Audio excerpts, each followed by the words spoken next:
وزارت کار روسیه رویخط کارمندان سوهای طب را که می توانند با ترتیب با امتیاز صاحب شهروندی روسیه شوند وسیع‌تر کرد.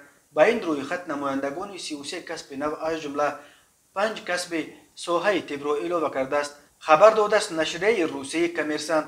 با این رویخط اکنون جراحان کودکان، طبیبان بیماری‌های سرایتی، دکتر قلب، روماتولوژ و همچنین همشیره طبی پاسگاه شامل کرده شدند. روسیه سال 2019 به نمایندگان 61 کسب و کار گوناگون اساساً به کارمندان طب ترتیب ساده گرفتن شهروندیش را پیشنهاد کرده بود.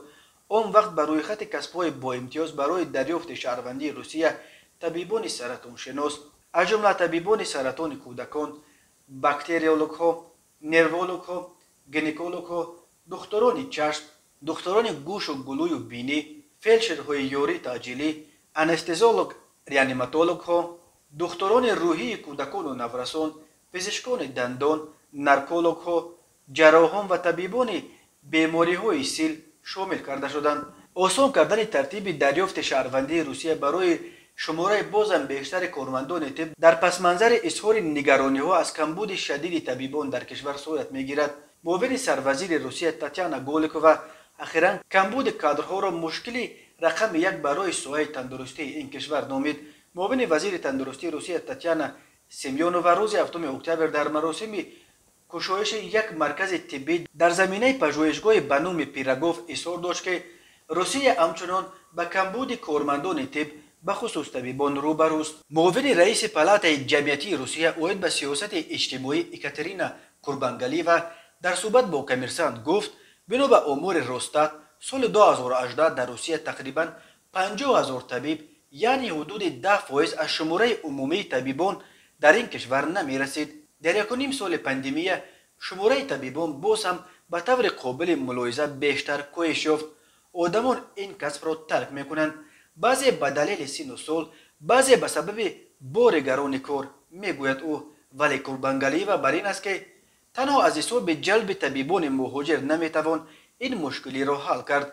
اولا تیار کردن یک طبیب چه در روسیه چه در ازبکستان سالهای زیاد را طلب میکند. ثانیاً طبیبان مهاجر باید زبان کشوری را که آنجا کار میکنند خوب بدانند و باید نظام رسانیدن یاری طبی را در آن کشور خوب بدانند، چون که هر کشور در این مسئله ویژگی‌های خود را دارد. افزوده است وی. در همین حال وزارت تندرستی روسیه ترتیب سپردن امتحان برای طبیبانی را که در خارج تحصیل کردند آماده کرده است. طبق این ترتیب برای یک طبیب خارجی برای شروع کار در روسیه این اسناد لازم می شود: دیپلم درباره معلومات و تخصص، سند سپردن امتحان روزدراونادزور، سند سپردن امتحان زبان، تاریخ و اساسهای قانونگذاری روسیه. بنا به معلومات‌ها در سالهای اخیر تنها از ولایت سوخت تاجیکستان حدود 10,000 کارمند طب با استفاده از ترتیب ساده دریافت حق اقامت و شهروندی روسیه برای دائمی به آن کشور کوچیدند.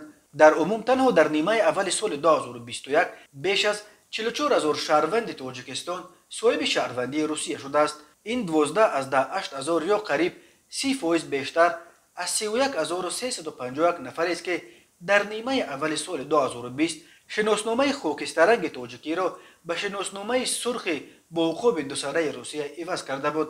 امسال هر روز به حساب میانه 241,000 زاده تاجیکستان شهروندی روسیه را پذیرفته است. سال گذشته هر روز به حساب میانه 173 تاجیک شهروند روسیه میشد. جامعه شناسان تاجیک از یک پیامد ناگوار این تمایل، فرار مغزها و کاهش قشر باسواد و کاردان اهالی تاجیکستان بانگ استرا میزنند. آنها میگویند کشورهای خارجی بخصوص روسیه متخصصهای بهترین و با تجربه را از بین آموزگاران، طبیبان، مهندسان، استادها و نمایندگان کسب‌های دیگر گلچین میکنند و این باعث می شود که جای آنها را در تاجیکستان با نفران بی تجربه که تازه از دانشگاه بیرون شدند پر کنند.